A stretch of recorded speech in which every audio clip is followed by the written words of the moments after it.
Usually reserved, Melania Trump is furious. The woman who wants to be First Lady is taking on several media outlets that she says printed false reports about her personal life. Now Melania is threatening to sue. Les Trent. Joke. Funny thing to say. He's had a real problem with Elon from the beginning of this thing, but it's like he's in this leftist. He is in the most leftist thought bubble available, which is Hollywood. And, and I think also, he famously, there's some videos of him in blackface, and those came out, and he had apologized for them, and I think he took that hit and, really doubled down the other direction. Jimmy Kimmel. For the fourth time, Kimmel hosted the Oscars before an adoring crowd of Hollywood stars who laughed and curried favor with the man who wore blackface so many times he's second only to Justin Trudeau in his fondness for the practice. Yes, some of the very same celebrities who wanted you to believe they were horrified after yours truly said in 2018 that people used to don dark makeup in order to imitate well-known black celebrities and it wasn't a big deal. Joe Rogan and Megyn Kelly just turned Jimmy Kimmel's worst-case scenario into a late-night comedy masterpiece. After Melania Trump hit him with a $100 million lawsuit that makes zero sense, Rogan broke down his downfall with harsh truth, while Megyn tore apart his moral posturing like a burning legal document. The guy who used to crack jokes from behind a desk is now in the spotlight, and this time, the jokes are on him. If karma came with a laugh track, this would be the grand finale. And you need to defend yourself all the time. As you may heard, I file a few lawsuits, and I'm in the court now because they accuse me of doing stuff that I never did in my life, and they wrote lies, and I will not allow that. I will fight till the end because I don't want that they damage my reputation and my name. Late night comics would come on, and they occasionally would make us laugh, Piers. I mean, occasionally they understood that they were in the game of making everyone laugh. As you know, they've abandoned that game now, and they're just political operatives out there. Colbert, Kimmel, Seth Meyers, who I struggle to even mention that guy's name. He's such an absolute prick. Joe Rogan didn't ease into it. He charged in like a wrecking ball with jiu-jitsu precision and podcast confidence. The moment the news broke that Melania Trump had filed a $100 million nonsensical lawsuit against Jimmy Kimmel, Joe didn't hesitate. He leaned in, smirked, and dug deep like it was an elk steak in the middle of a carnivore diet. To Rogan, the idea that Jimmy Kimmel, America's biggest televised virtue signaler, had pushed the former First Lady into dropping a $100 million legal bomb was beyond funny. It was poetic, like watching a court jester get hit with his own cream pie. The guy who had spent the last decade turning late night into a sob fest disguised as satire had finally met someone willing to say enough. Obviously, Kimmel's love of blackface was not a deal breaker for ABC, which already employs him as a late-night host, and which, in addition to its many blackface awards shows, also produced and promoted many shows and stars in blackface. It appears the real sin with blackface, you see, is talking about how standards on it have... Joe kicked off by talking about Kimmel's change, or maybe decline. He wasn't always this way. Once, Jimmy was the type of guy who cracked jokes, enjoyed himself, and didn't take things too seriously. Now, he turned into a full-time preacher armed with a teleprompter and a messiah complex. Rogan described it as a spiritual makeover fueled by celebrity approval. The end result? A smug moralizer pretending to be a comedian. There's not a chance in hell that this is funny or gonna work. And when you see those flat, corny, late-night monologue jokes with no audience, Colbert, there's Jimmy Kimmel, there's Fallon. What they're doing is just like reading off of a teleprompter, so a bunch of really good joke writers wrote them some stuff, and then they're playing to the audience, and the audience is like laughing, so they get this feedback, and they know how to do that. They stand there, and there's applause signs, and then there's producers. There's the warm-up guy that's literally telling people to applaud. They're like, okay, explain to the people, okay, when Jimmy comes out, I want a big round of applause. But nothing Joe highlighted was more ridiculous than Kimmel punching down and calling it activism. The guy who lectures the country on empathy while mocking Melania's accent like it's some kind of courage. A first lady who, by the way, has never run for office or held any public position becomes the target of Kimmel's tired monologues. And when the legal battle heats up, Jimmy's team starts yelling about freedom of speech like it's some brand new idea they just stumbled upon. For the practice, yes, some of the very same celebrities who wanted you to believe they were horrified after yours truly said in 2018 that people used to don dark makeup in order to imitate well-known black celebrities and it wasn't a big deal, absolutely ate up the performance by Hollywood darling Mr. Kimmel, whose blackface costumes included his oft-repeated bit as basketball star Karl Malone. Now, Karl Malone never seen no flying saucer himself, but if he do, that's gonna be a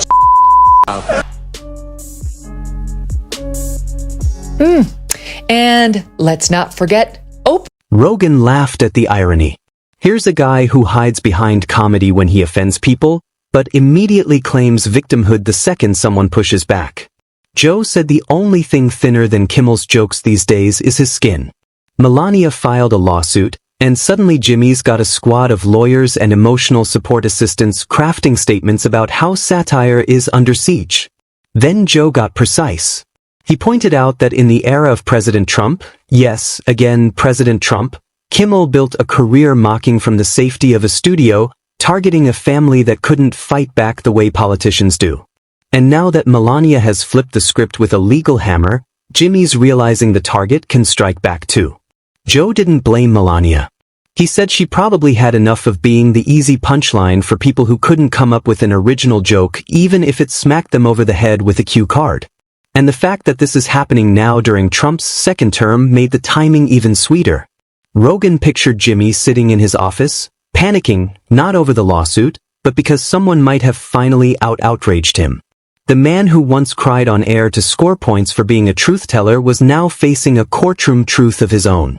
Joe didn't just find it amusing, he found it justified. Kimmel, the guy who wanted to be America's moral compass, was now being called out by the woman he spent years mocking, for a price that could buy half of Beverly Hills. Kimmel's a loser. I do Jimmy Kimmel. I did him a lot. Yeah. And he'd be standing on the sidewalk. Oh, sir, may I bring you in? He'd bring me in every time. The whole show is talking bad about Trump. He called us doofuses when we had you on. He's a group of in flat-brimmed hats. Guess what? We ask him how many. What he did. Ask him. Yeah, you do bigger. Yeah, you do. Then came Megyn Kelly, polished, unshaken, and fully prepared. She didn't just enter the story. She took the stage like a prosecutor who'd been waiting years for this moment. Jimmy Kimmel wasn't just fair game anymore. He was an open case. And Megyn had a closing argument that would convince any jury. She started with the hypocrisy. Jimmy Kimmel, the former manchild of late-night TV, now hiding behind a veil of justice, principles, and all the fancy words he thinks sound noble when spoken to a studio audience. But when you strip it down, Megyn said, it's all just an act. Kimmel doesn't care about the truth. He cares about applause. And as long as he gets it, he'll throw anyone under the bus. Megyn made it personal, not about herself, but about how Kimmel built a career belittling Melania, painting her as some foreign accessory without agency or intelligence. Yet here she was, flipping the board and filing a lawsuit so financially intimidating it could turn Jimmy from Hollywood royalty to a used Prius salesman overnight. Megyn mocked the fake courage. Kimmel styles himself as the brave voice of reason, the guy who speaks truth to power, except the power he picks on is a mother and former model who spent 8 years judged not for policies but for her outfits and accent. Megyn said, if that's bravery, then tweeting in all caps must be a revolution. You know how much it costs to produce Jimmy Kimmel's show? I guarantee you it's tens and tens of millions. It could be as much as 100 million. I have no idea. You know how much Tucker's video cost? Nothing. You know how much Jimmy Kimmel, how many people he gets tuning in on an average night? Just last week, his average was, in the overall, meaning all viewers, 1.5 million. In the key demo, 236,000. Tucker would have been embarrassed to pull that on any night he was on the Fox News channel. But Megyn didn't stop at the lawsuit. She dove into Kimmel's entire career journey, the shift from beer-chugging bro comic to emotionally fragile political preacher. The guy who used to host skits with girls on trampolines now lectures America about feminism between sponsored ads for streaming platforms. It's not growth, it's opportunism dressed up with makeup.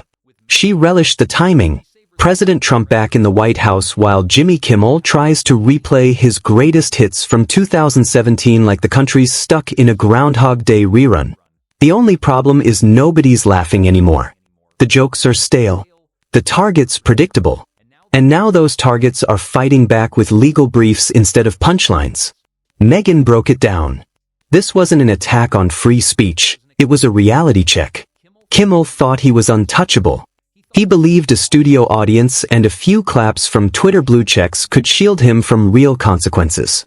But now he's facing one of the most high-profile lawsuits in celebrity history, and the best he can do is play the victim of a system he once thought he controlled. She even mocked the damage control, Kimmel's team leaking sympathy stories, hinting at emotional distress, tapping their media allies to spin this as a cautionary tale for comedians.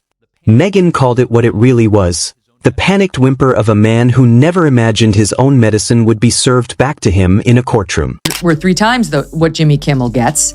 And Tucker's little basement video that he did from clearly like his cabin that he broadcast out of Maine in literally has 21 million views.